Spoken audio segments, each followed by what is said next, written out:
Channel subscribe ചെയ്ത് bell button click ചെയ്യൂ. വാഹന ലോകത്തെ വാർത്തകളും വിശേഷങ്ങളും നിങ്ങൾക്ക് നോട്ടിഫിക്കേഷനായി ലഭിക്കും. ഒറ്റയ്ക്ക് പോകുന്ന ബൈക്ക് യാത്രക്കാരെ കാത്തിരിക്കുന്ന അപകടങ്ങൾ. ഒറ്റയ്ക്ക് യാത്ര ചെയ്യുമ്പോഴുള്ള അപകടങ്ങളെപ്പറ്റി ഒരുപാട് സ്ഥലങ്ങളിൽ വായിച്ചിട്ടുണ്ടെങ്കിലും ഏതാനും മണിക്കൂറുകൾക്ക് മുൻപ് വരെ അവയൊക്കെ വളരെ നിസ്സാരവൽക്കരിച്ചാണ് കണ്ടിരുന്നത്. ആദ്യം ഒരു സ്വയം പരിചയപ്പെടുത്തലാവാം. ഞാൻ അബ്ദുൾ ഫത്താഫ്. സ്ഥിരം സഞ്ചാരിയൊന്നുമല്ല, പക്ഷെ യാത്രകൾ ഒരുപാട് ഇഷ്ടമാണ്, പ്രത്യേകിച്ച് കാടുകളും മലകളും തേടിയുള്ളവ.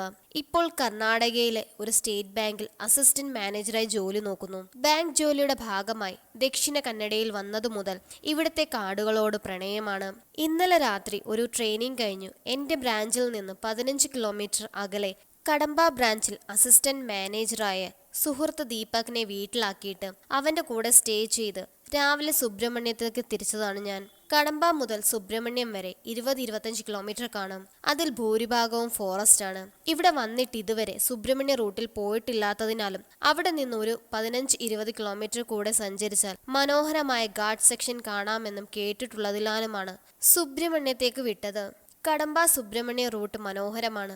ഇടയ്ക്ക് കുറെ കാടുമുണ്ട്. വഴിയരികിലെ വാനരന്മാരെയൊക്കെ കണ്ട് പ്രകൃതി ഭംഗി ആസ്വദിച്ച് പോകുന്ന വഴി ഒരു ഫോട്ടോ എടുക്കാൻ വണ്ടി സൈഡാക്കിയപ്പോഴാണ് എന്റെ ബൈക്കിന്റെ തൊട്ടുപിറകിൽ തൊട്ടില്ല എന്ന ദൂരത്ത് ഒരു മനുഷ്യൻ ബൈക്കിൽ വരുന്നത് കണ്ടത്. അയാൾ വണ്ടിയുടെ പുറകിൽ മുട്ടിയാലോന്ന് പേടിച്ച് ഞാൻ വണ്ടി നിർത്താനുള്ള പ്ലാൻ ഉപേക്ഷിച്ച് മുന്നോട്ട് നീങ്ങി. കുറച്ചു ദൂരം സഞ്ചരിച്ചിട്ടും ഈ മനുഷ്യൻ പുറകെ ഒരേ ദൂരം കീപ്പ് ചെയ്ത് വരുന്നത് കണ്ടപ്പോൾ എന്തോ പിശക് തോന്നി. ഞാൻ ഓവർടേക്ക് ചെയ്തു പോകാൻ സിഗ്നൽ കാണിച്ചു. അപ്പോൾ ഇയാൾ എന്റെ വണ്ടിയുടെ പാരലായി വന്ന് എന്നിട്ട് എന്നോട് കന്നഡയിൽ എന്തോ ചോദിച്ചു. സുബ്രഹ്മണ്യയിലേക്കാണോ എന്നോ മറ്റോ. കന്നഡ ಗೊತ್ತಿಲ್ಲ എന്ന് മറുപടി കൊടുത്തപ്പോൾ തമിഴ് തെരിയുമോ എന്നായി. അറിയാമെന്ന് പറഞ്ഞപ്പോൾ ധർമ്മസ്ഥലയിൽ പോകുന്നില്ലേ എന്ന് ചോദിച്ചു. സുബ്രഹ്മണ്യത്തിൽ നിന്നും 50 കിലോമീറ്റർ ദൂരമേ ഉള്ളൂ ഈ ക്ഷേത്രത്തിന്. ഇല്ല എന്ന് പറഞ്ഞപ്പോൾ ഞാൻ എവിടെ നിന്ന് വരുന്നു എന്നായി ചോദ്യം. ഞാൻ ആ ചോദ്യം തിരിച്ചു ചോദിച്ചപ്പോൾ ഹാസനിൽ നിന്നും ക്ഷേത്രം കാണാൻ വന്നതാണ്. ബൈക്കിൽ പെട്രോൾ അടിക്കാൻ കാശില്ല, അതിന് ഞാൻ 50 രൂപ കൊടുത്ത് സഹായിക്കണം എന്നും വളരെ ദയനീയമായ സ്വരത്തിൽ പറഞ്ഞു. അപ്പോഴാണ് ഞാൻ അയാളുടെ ബൈക്ക് ശ്രദ്ധിച്ചത്. ഒരു അറുപഴഞ്ചൻ വണ്ടി. ഹാസനിൽ നിന്നും ഹെഡ്ലൈറ്റ് ഇല്ലാതെ പുറകിലെ നമ്പർ പ്ലേറ്റ് പൊട്ടിയ ആ പഴയ വണ്ടി ഇത്രയും ദൂരം ഓടില്ല. എന്തോ ഒരു പന്തികേട് ഫീൽ ചെയ്തു തുടങ്ങിയതിനാൽ ആ കാട്ടുപ്രദേശത്ത് വണ്ടി നിർത്തി പേഴ്സ് എടുത്താൽ അയാൾ പിടിച്ചു പറിച്ചാലേ എന്നുള്ള ഭയം കൊണ്ട് ഞാൻ സ്റ്റുഡന്റ് ആണ്, കാശില്ല എന്ന് പറഞ്ഞു നോക്കി. പക്ഷെ ആൾ വിടുന്നില്ല. എന്നാൽ സുബ്രഹ്മണ്യം എത്തട്ടെ, കാശ് തരാമെന്ന് പറഞ്ഞ് ഞാൻ ബൈക്കിന്റെ സ്പീഡും കൂട്ടി.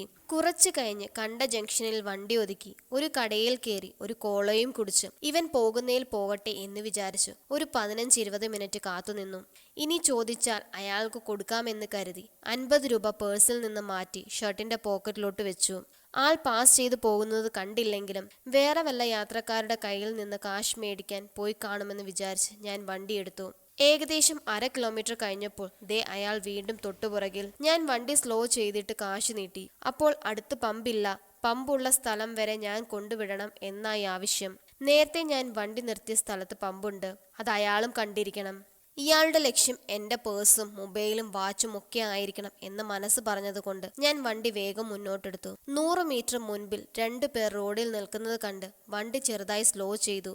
അതിൽ ഒരാൾ കല്ലോ മറ്റോ എന്റെ നേരെ വലിച്ചെറിഞ്ഞു. എന്റെ ഭാഗ്യം കൊണ്ട് അതിന്റെ മുഖത്ത് കൊള്ളാതെ തോളിന് മുകളിലൂടെ പാഞ്ഞുപോയി. പിന്നെ സുബ്രഹ്മണ്യം വരെ ഞാൻ അക്ഷരാർത്ഥത്തിൽ പറക്കുകയായിരുന്നു. അവരുടെ ഏറുകൊണ്ട് ഞാൻ അവിടെ വീണിരുന്നുവെങ്കിൽ വണ്ടിയടക്കം എല്ലാം പോയേനെ. 3 പേരെ ചേർത്ത് തോൽപ്പിക്കാൻ നമുക്കൊരിക്കലും കഴിയില്ല.